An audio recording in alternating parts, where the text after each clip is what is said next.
नमस्कार, हमारा उत्तराखंड में आपका स्वागत है। मैं हूं आपके साथ भावना त्रिपाठी। रुक करेंगे प्रदेश की तमाम बड़ी खबरों की ओर। हिंदी दिवस के अवसर पर IRDT प्रेक्षागृह सर्व चौक देहरादून में उत्तराखंड भाषा संस्थान की ओर से हिंदी दिवस समारोह 2024 का आयोजन किया गया। समारोह में सीएम पुष्कर सिंह धामी ने बतौर मुख्य अतिथि शिरकत की। इस दौरान मुख्यमंत्री पुष्कर सिंह धामी और कैबिनेट मंत्री सुबोध उनियाल ने दीप प्रज्वलित कर कार्यक्रम का शुभारंभ किया। तो वहीं मुख्यमंत्री ने इस अवसर पर भाषा संस्थान की पुस्तक उत्तराखंड की लोक कथाएं का विमोचन किया। वहीं कविता लेखन में श्रेष्ठ रहे छात्र छात्राओं को मुख्यमंत्री ने पुरस्कृत भी किया।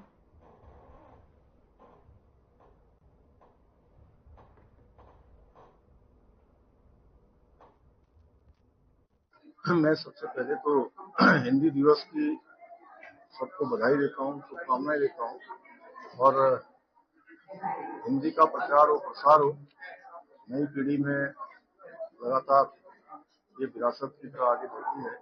उसके लिए हमने बहुत सारे काम पहले से भी किया है। साहित्य गौरव सम्मान हमने शुरू किया है। साहित्य भूषण हम अब करने जा रहे हैं और जल्दी 5 लाख रुपए तक की धनराशि उस पुरस्कार में हमने उसका प्रावधान कर रहे हैं और लाइफ टाइम अचीवमेंट पुरस्कार भी हम हमारे साहित्य के क्षेत्र में काम करने वालों के लिए वहाँ भी आगे के प्रस्तावित उसको आगे के लिए कर रहे हैं, इससे कि ऐसे हमारे साहित्य के क्षेत्र में, भाषा के क्षेत्र में काम करने वाले सभी हमारे साहित्यकारों को जिन्होंने बहुत सामान्य स्थिति और सामान्य परिस्थितियों में काम किया है, उनका प्रोत्साहन भी हो और लोग उनसे प्रेरणा लें और उनके जीवन में जो उन्होंने अनुभव प्राप्त किया है, विशिष्टता प्राप्त की है। उत्तराखंड के सैनिक कल्याण मंत्री गणेश जोशी ने शनिवार को नई दिल्ली रक्षा मंत्री राजनाथ से शिष्टाचार भेंट की। उन्होंने रक्षा मंत्री को उत्तराखंड के जैविक उत्पादों की किट, रेशम से निर्मित शॉल और तुलसी का पौधा भेंट किया। सैनिक कल्याण मंत्री ने रक्षा मंत्री राजनाथ सिंह से JCO रैंक तक के जवानों के वेतन के गुणांक में बदलाव का अनुरोध किया। विदित हो कि 7वें वेतन आयोग में बेसिक वेतन के लिए टेबल में दी गई अधिकारी वर्ग से नीचे के सैनिकों की राशि को 2.57 से गुणा किया जाता है, जबकि अधिकारी वर्ग की राशि का गुणांक अधिक रखा जाता है। उसे commissioner, lieutenant, captain, major, lieutenant colonel को 2.62 से गुणा किया जाता है। इससे उच्च रैंकों को 2.72 से गुणा किया जाता है।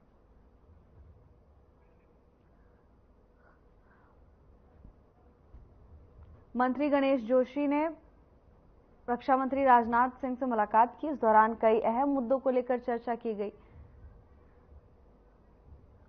इस दौरान मंत्री गणेश जोशी ने रक्षा मंत्री को रेशम की शॉल, किट और देकर सम्मानित किया।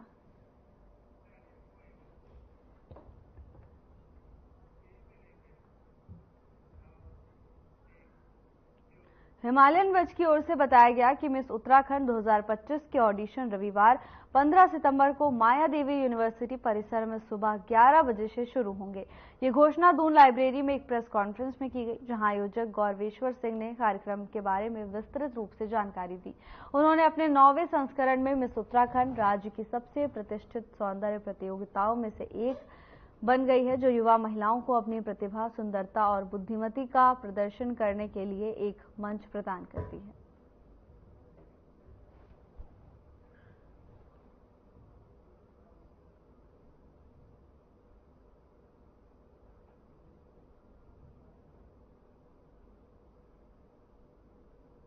सो बेसिकली ये जो कॉन्टेस्ट है, इसको मतलब पेजेंट बोलते हैं। तो इसमें जो यंग बच्चे हैं, तो ये बेसिकली पर्सनालिटी कॉन्टेस्ट है, जिसमें कि 17 से लेके 25 के बीच के एज ग्रुप की जो लड़कियां हैं वो पार्टिसिपेट कर सकती हैं। और फिनाले में जो इनकी जजमेंट होती है on the basis of their performance, communication skills और कॉन्फिडेंस। सो ये हेल्प करता है इंडिविजुअल्स को अपनी पर्सनालिटी डेवलप करने में, अपना कॉन्फिडेंस बिल्ड करने में। तो एक ऐसे प्लेटफॉर्म क्रिएट करने का एम था जब हमने इसको स्टार्ट किया 2017 में, जिसपे अभी हम लोग हिमालयन बस के साथ ये ब्यूटी पेजेंट कर रहे हैं। इसमें माया देवी यूनिवर्सिटी चैनल पार्टनर हैं। हम लोगों का ये पहल रहती है कि हम लोग युवाओं को हर क्षेत्र में आगे बढ़ाएं। अभी ये जैसे फैशन का है, तो हम चाहते हैं कि बच्चे बढ़ चढ़ के इसमें हिस्सा लें। अपने देश को रिप्रेजेंट करें, अपने उत्तराखंड को रिप्रेजेंट करें। साथ ही साथ हम लोग अपने कल्चर को बढ़ावा दे रहे हैं इससे, और भी बहुत सारे ऐसे पाठ्यक्रम हैं जो मायादेवी यूनिवर्सिटी में चला रहे हैं। जैसे अगर हम उत्तराखंड क्यूजीन की बात करें तो होटल मैनेजमेंट में स्पेशली हम लोग इसकी जो उत्तराखंड के जो खान पान है उसको बढ़ावा दे रहे हैं। सो हम लोगों की भी यही पहल रहती है कि उत्तराखंड आगे बढ़े। सिंस मेरी पार्टनर मिसेस सीमा कश्यप और मैं, हम दोनों ही उत्तराखंड से हैं, तो हम हमेशा चाहते हैं कि उत्तराखंड आगे बढ़े, उत्तराखंड का नाम हो। और हमारी पहल भी यही रहती है कि कम बजट में डिज़ाइनर आउटफिट मिल सकें लोगों को, हमारे युवा अच्छे कपड़े पहने। खूबसूरती तो देहरादून में है ही, हमारे उत्तराखंड में पूरे में, तो बस उसी खूबसूरती को अप्रिशिएट करना एंड ऑल ऑफ दैट। सो हमारा यही पहल रहती है। बाकी आप मिस उत्तराखंड ज़रूर आएँ देखें, आपको पता चल जाएगा। जिलाधिकारी सविन बंसल नगर निगम देहरादून पहुंचे। इस दौरान उन्होंने निगम के अधिकारियों की बैठक ली। बैठक में राजधानी देहरादून में बढ़ते ट्रैफिक के दबाव को कम करने, शहर में चली आ रही पार्किंग की समस्या के समाधान पर मंथन किया गया। बैठक के बाद जिलाधिकारी ने बताया कि बैठक में मैकेनिक ऑटोमेटिक पार्किंग बनाने का प्रस्ताव रखा गया था। उन्होंने कहा कि शहर में जिस तरीके से ट्रैफिक बढ़ रहा है उसके लिए मैकेनाइज्ड पार्किंग सही विकल्प है।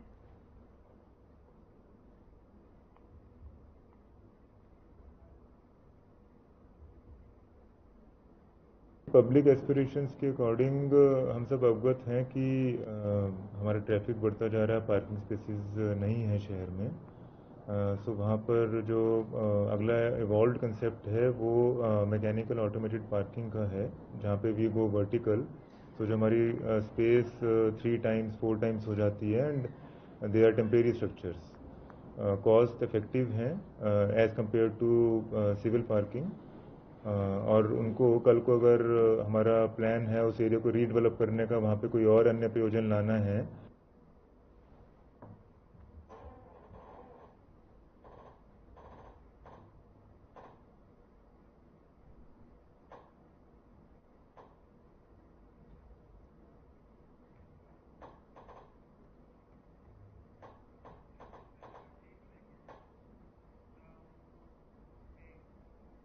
प्रदेश में नशा नासूर बनता जा रहा है, जिसकी रोकथाम के लिए सरकार और पुलिस लगातार अभियान चला रहे हैं। वहीं इस जागरूकता में अपना सहयोग देने के लिए फिल्म पछतावा, जो नशे से होने वाले दुष्प्रभाव नुकसान को दर्शाती है, इस शॉर्ट फिल्म से युवाओं को जागरूक करने की कोशिश की गई। नशा किस तरह से पहाड़ मैदान के युवाओं को बर्बाद कर रहा है, इस पर फिल्म के जरिए समझाने की कोशिश की गई। फिल्म निर्माता लक्की सिंह ने बताया कि इस फिल्म में एक परिवार में नशे के कारण परिवार की बर्बादी की कहानी से एक संदेश देने का काम किया है। फिल्म का पोस्टर प्रेस क्लब में देहरादून के पिछड़ा वर्ग आयोग के अध्यक्ष अशोक वर्मा ने लॉन्च किया।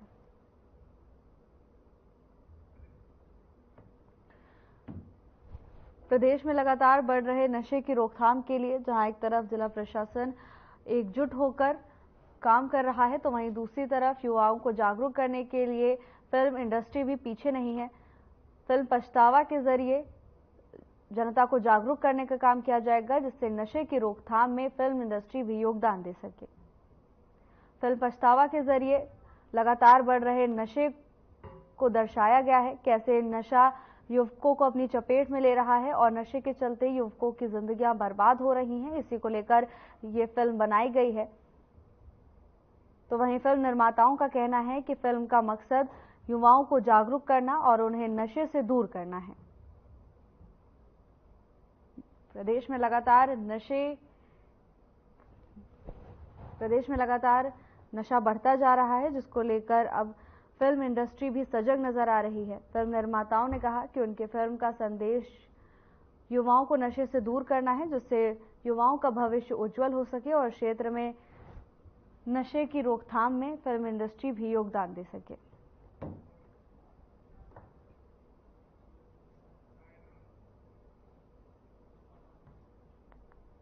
नशा मुक्त होना चाहिए, हम सब मतलब हम समाज जो है नशा मुक्त होना चाहिए, उसी मेन उद्देश्य हमारा यही था फिल्म बनाने का।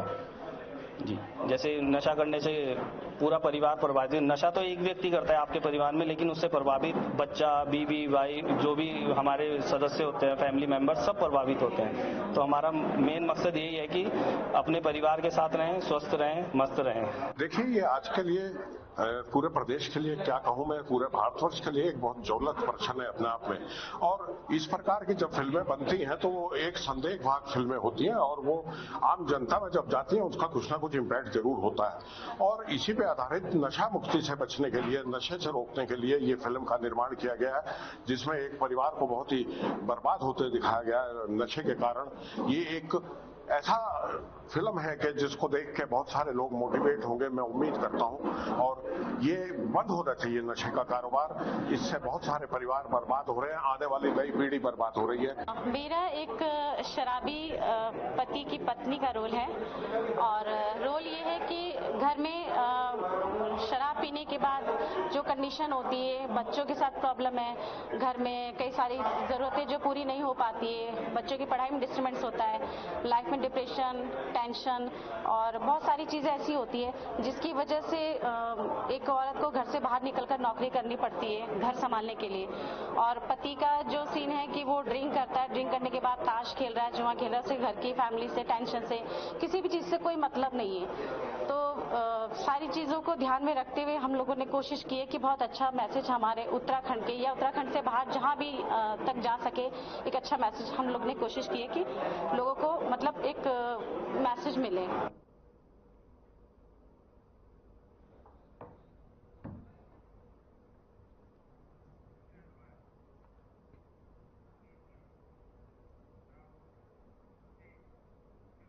खबर मंगलौर से है, जहां कोतवाली क्षेत्र के लिब्बा रहरेरी में एक व्यक्ति ने लूटपाट करने के संबंध में मुकदमा दर्ज करवाया था। इस मामले को लेकर मंगलौर कोतवाली पुलिस प्रभारी ने एसएसपी हरिद्वार के निर्देश अनुसार वारदात को अंजाम देने वाले अज्ञात लोगों को गिरफ्तार करने के लिए टीम गठित की थी। वहीं मंगलौर कोतवाली पुलिस टीम ने रुड़की से पुरकाजी मार्ग पर चेकिंग के दौरान हुई मुठभेड़ के दौरान बदमाशों को गिरफ्तार किया, जिनके पास से पुलिस ने नकदी और जेवरात बरामद किए।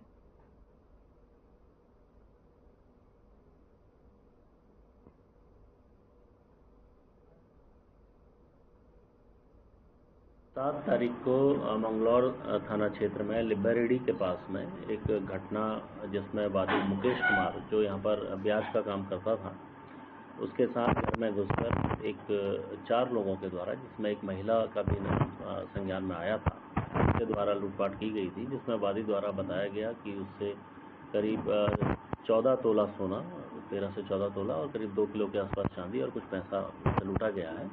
इसमें तत्काल एसपी ग्रामीण और सीओ मंगलौर और इंस्पेक्टर मंगलौर की टीम ने तत्काल इसमें कार्रवाई करते हुए 2 दिन पूर्व ही, मतलब पिछले 2 दिन पहले महराज को एक एनकाउंटर में और उसके साथ एक मुठभेड़ में उसको अरेस्ट किया गया था।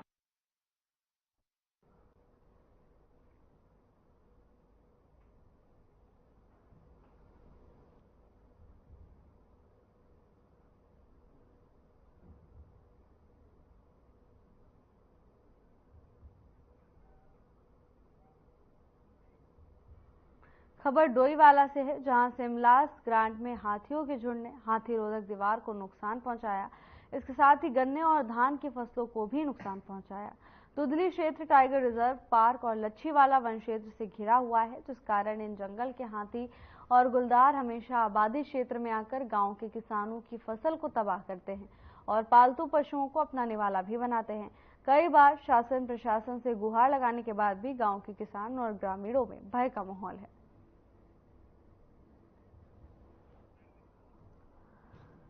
रिहायशी इलाकों में लगातार जंगली जानवरों के दस्तक से दहशत देखने को मिल रही है। जंगलों से घिरे होने के कारण जंगली हाथी रिहायशी इलाकों में पहुंच रहे हैं। न केवल इससे लोगों की जान को खतरा है, बल्कि जंगली हाथी किसानों के फसलों को भी नुकसान पहुंचा रहे हैं। डोईवाला में हाथियों का आतंक थमने को नाम नहीं ले रहा है।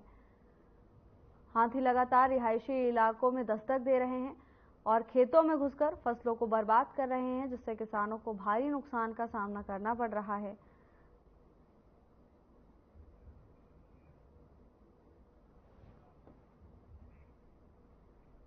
खबर हरिद्वार से है, जहां एएसपी जितेंद्र मेहरा ने थाना सिडकुल का अर्धवार्षिक निरीक्षण किया। इस मौके पर उन्हें सेरेमोनियल गार्ड की सलामी दी गई। तो वहीं निरीक्षण के दौरान एएसपी ने थाना परिसर में खड़ी सरकारी संपत्ति का सदुपयोग सुनिश्चित करने के निर्देश दिए। एएसपी जितेंद्र मेहरा ने थाने में खड़े वाहनों की जानकारी लेकर लंबित माल और वाहनों के निस्तारण पर जोर दिया। साथ ही ग्राम अपराध रजिस्टर, रंजिश रजिस्टर, गुंडा एक्ट रजिस्टर, एक्टिव लिस्ट और हिस्ट्री शीटर रजिस्टर भी चेक किए गए। बता दें कि उन्होंने मालखाना की जांच की और पाया कि कुछ माल एक्सपायर हो चुके हैं।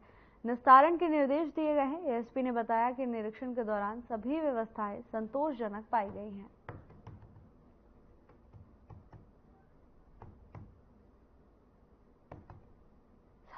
का निरीक्षण किया गया है। इसमें थाने की साफ सफाई को उसका मुआयना किया गया है, निरीक्षण किया गया है और उसके अलावा जो रजिस्टर्स है उन सबको भी चेक किया गया है। माल का निस्तारण कितना है उस सबके संबंध में भी जानकारी दी गई है और उचित दिशा निर्देश दिए गए हैं। और जो भी यहाँ पे जानवर आ सकते हैं माल के कारण उस संदर्भ में भी बताया गया है कि प्रॉपर छिड़काव किया जाए दवाइयों का, ताकि सांप और बाकी कोई जानवर ना आ पाए, तो सभी लोग सुरक्षित रह पाए। लीड सूचना को लेके हमने काफी कुछ गहनता से चर्चा की है। वो बताया है कि लगातार लिखा करें।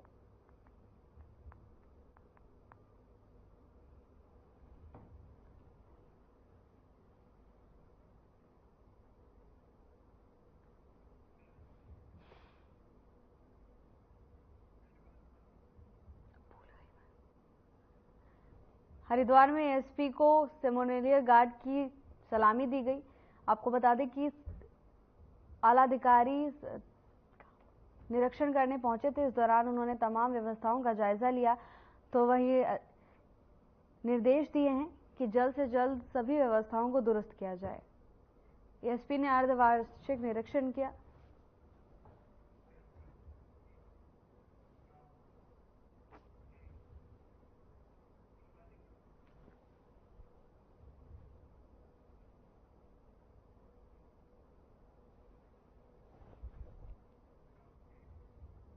पिछले 2 दिनों से लगातार हो रही मूसलाधार बारिश के बाद प्रदेश भर में 297 सड़कें बंद हैं।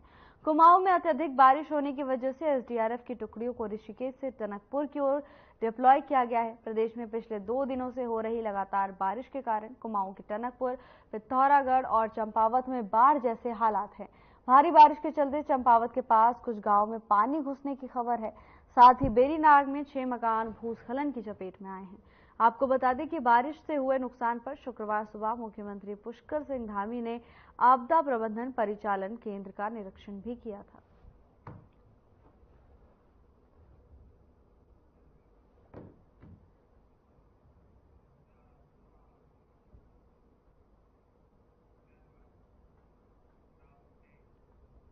खबर देहरादून से है, जहां केदारनाथ क्षेत्र में आई भीषण आपदा से प्रभावित दुकानदारों, घोड़े खच्चर और टेंट संचालकों के साथ अन्य आपदा प्रभावित लोगों के लिए मुख्यमंत्री पुष्कर सिंह धामी की तरफ से 9 करोड़ 8 लाख की धनराशि स्वीकृत की गई है। तो उसके लिए सीमांत क्षेत्र अनुश्रवण राज्य मंत्री चंडी प्रसाद भट्ट ने मुख्यमंत्री धामी का आभार जताया। इस बात पर चंडी प्रसाद भट्ट ने कहा कि मुख्यमंत्री जी ने दुकानदारों और अन्य आपदा प्रभावित लोगों के लिए 9 करोड़ 8 लाख का पैकेज घोषित किया, जिसका मैं धन्यवाद करता हूं। साथ ही उन्होंने कहा कि अब ये जिला प्रशासन की द्वारा आकलन कर आपदा प्रभावितों को वितरित किया जाएगा।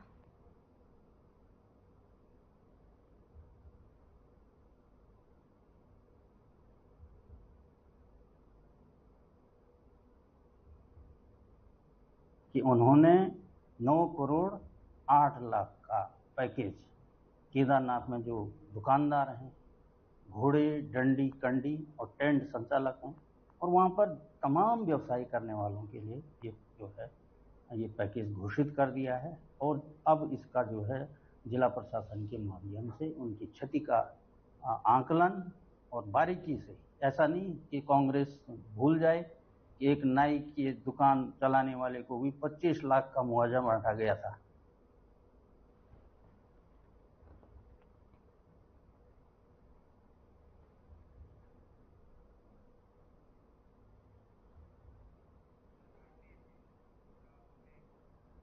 उत्तराखंड कांग्रेस की केदारनाथ धाम प्रतिष्ठा रक्षा यात्रा शुक्रवार को संपन्न हो गई है।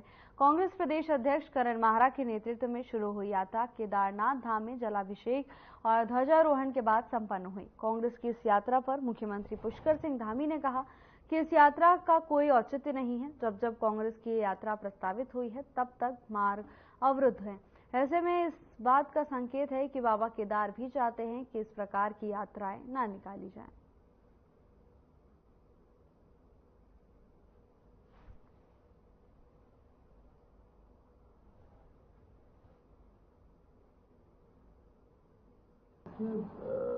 इस यात्रा का कोई औचित्य न हो। बार बार बाबा केदार जब जब भी जो है वहाँ पर यात्रा प्रस्तावित हुई है तब तक मार्ग अवरुद्ध हुए हैं। इस बात का संकेत है कि बाबा केदार भी यही चाहते हैं कि इस प्रकार की यात्राएं न निकाली जाए।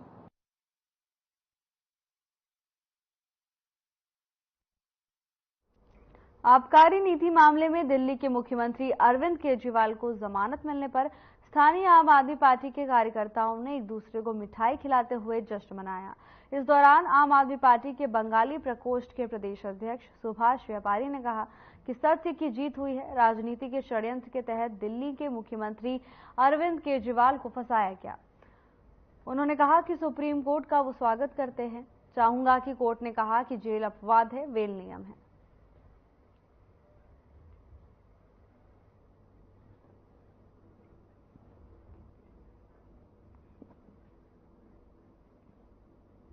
हमारे दिल्ली के यशस्वी मुख्यमंत्री आदरणीय अरविंद केजरीवाल जी को कल माननीय सुप्रीम कोर्ट द्वारा जमानत दी गई और जिससे पूरे देश भर में सभी कार्यकर्ताओं में, देशवासियों में खुशी की लहर है। और तथाकथित शराब घोटाले में जिस मामले में जेल में रखा गया था वो माननीय कोर्ट ने उसको खारिज कर दिया, उनको जमानत दे दी। इससे पूर्व ईडी ने जमानत दी थी और ये जेल से बाहर ना आ जाए, एक राजनीतिक षड्यंत्र के तहत इनको सीबीआई ने फिर अरेस्ट किया और उसके बाद फिर जेल ले गए।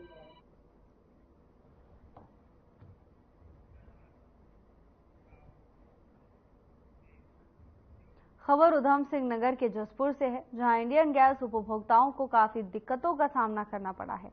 वहीं इंडियन गैस एजेंसी प्रबंधक भूपेंद्र सिंह नेगी ने बताया कि जसपुर क्षेत्र में करीब 8,500 उपभोक्ता हैं और वर्तमान समय एक गाड़ी प्रतिदिन गैस रिफिल कर पा रही है, जिस कारण कुछ उपभोक्ताओं को समय से गैस उपलब्ध नहीं हो पा रही। उन्होंने उच्च अधिकारियों से वार्ता कर समाधान की बात कही। उन्होंने कहा है कि उपभोक्ता की हर समस्या का समाधान करने का हर संभव प्रयास रहेगा।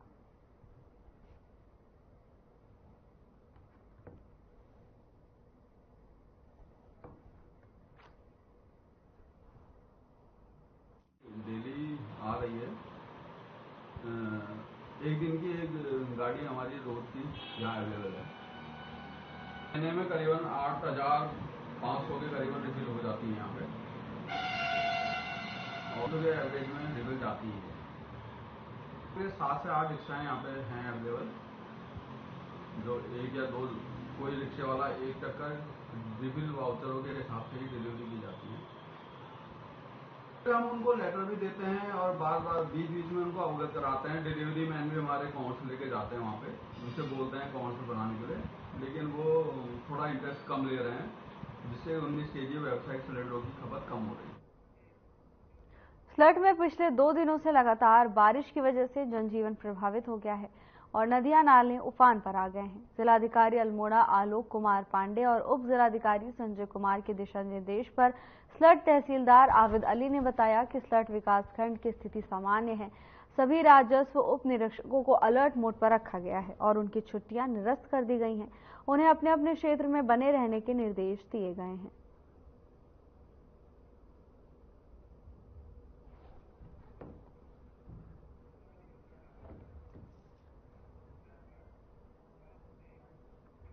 फिलहाल के बुलेटिन में बस इतना ही। जल्द हाजिर होंगे नई अपडेट्स के साथ। नमस्कार।